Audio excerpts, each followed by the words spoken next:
A new chapter set to unfold in New Zealand as we race in Taupō for the very first time with supercars. Great start by Brown. Contact.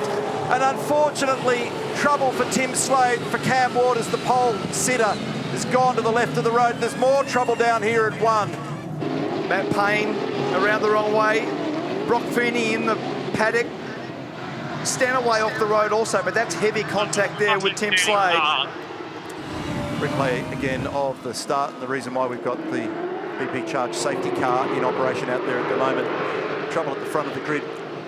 And Tim Slade caught up in the Newlon entry in the middle between Will Brown and Cam Waters. This is what I spoke about at the rear of the field, where you had to not only launch, but you had to turn at the same time and look up the top of the pack. And for both Waters and for Slade, pretty heavy contact with the wall on the left-hand side. So Waters just easing slightly to the right, Brown to the left. Yeah, it's a racing incident where everybody's just doing their thing, trying to make the most of the situation. And Slade, who had a good launch, trying to get down the middle. Payne rotates, Brock Feeney rotates. Look how shiny and slippery that surface is. So we're looking at Di Pasquale. So Will Davison further up the road here. Whoop. That was Brock, I think, rotating around to the right. Waters and Slade. It's always a nasty sound. Tearing up machinery, unfortunately. And for that car that's now on screen, that's the second successive event where it's had pretty significant damage. That was a brand new car at the commencement of the season. Let's watch what goes on down here at turn 1. So they're all sliding off the final corner, and Cam Hill was just trying to put a move on the inside. He ends up giving you a little bump. He doesn't do it in the end. Got away with that. Take 2 at Taupō. Away we go now for a restart after a traumatic commencement to our 7th race of the championship season. Pick up on the leader. He's got clear vision ahead. Will Brown, ideal scenario for him. Heimgartner putting on some pressure. Cam Hill, Superglass backing the car this weekend. He is also getting stuck into it here. Davison's moved up. Mostert's up into 3rd. Look at the spray and the plume developing in the middle of the pack here. The stewards have imposed a 15-second time penalty to car 55 for a driving infringement. Now we're looking at Bryce Fullwood pointing awkwardly in the wrong direction at turn 11. Meantime, Thomas Randall has got a 15-second penalty for something that's happened in that opening lap. And did he get a little assistance? Yes. So what he tried to do is he tried to turn back across on the inside. Safety car boards and flags, safety car boards and flags, incident at turn 11. Yeah, that's going to turn out to be fortuitous for Percat, and particularly harmful for those that are double stacking here. Now, they got away with it at the Shell V-Power Racing Team. The separation between Will and Anton. Who hasn't got away with it? So we know that there was a gap between the Red Bull cars. I think Heimgartner grabbed Brown then, didn't he? Yes, he has. Yes, he has. So Brad Jones Racing are able to put into really good effect that pit stop. Currently not clear. We're holding. Hold. Oh, it's chaos here. Go. So they've got 2 of the Penrite cars running into each other in the lane as they transit the fast lane to the pit box, but it also didn't let, was that LeBrock? I think it's LeBrock who couldn't get out. Yes, and Jack was actually battling to get in, what a schmozzle, and Cam Hill battling to get out, and Brody was double stacked there as well. We're going to restart one more time, and it's Heimgartner who's got a 1/3 of a second over Brown into turn 1, and looking down the inside was Ryan Wood, and I think he's made profit. And he has. There's trouble here between Courtney and Reynolds has been one that's made lots of ground so far in this race. Now this has cost him, and that's got both cars back on the road, but cost them dearly in the process. And this is going to tell a little bit of a story. So that was the original little bump there with Ryan Wood, but then they've been behind. It wasn't just Courtney and Reynolds. Is that Kostecki? Oh. Was that Kostecki or was that LeBrock? Things are unfolding here. So that was a bizarre scenario that you were just unfolding. And have a look at this. Down the inside now, Chaz Mostert moves it up a spot into position number 2. Will tries to sneak it back down the inside, but he's under pressure at the moment from Davison. Maybe doesn't quite have the setup or the feel in that car that he needs. They look like they can use quite a lot of that inside curve as long as they stay off the outside one. And Randall now is trying to position his car down the inside of Brown. So right at the moment, Will Brown is having a struggle. This is a fantastic battle for these. Well, it's really the first 4 cars, because Will Davison hasn't really fallen off very much, and he's got Ryan Wood applying a fair bit of pressure. See Heimgartner hunting to the left on pit straight there, just searching for a little bit more water to cool those tyres out. How's this? Percat, Payne, Waters. Side by side, Payne and Waters. Not a lot of room between them.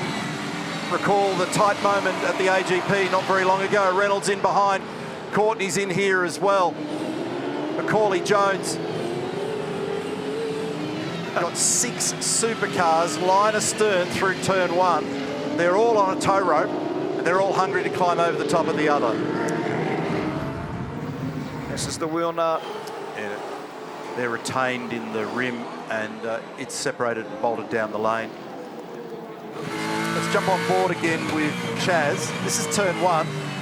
We'll just go quiet for a minute and we can listen to the music.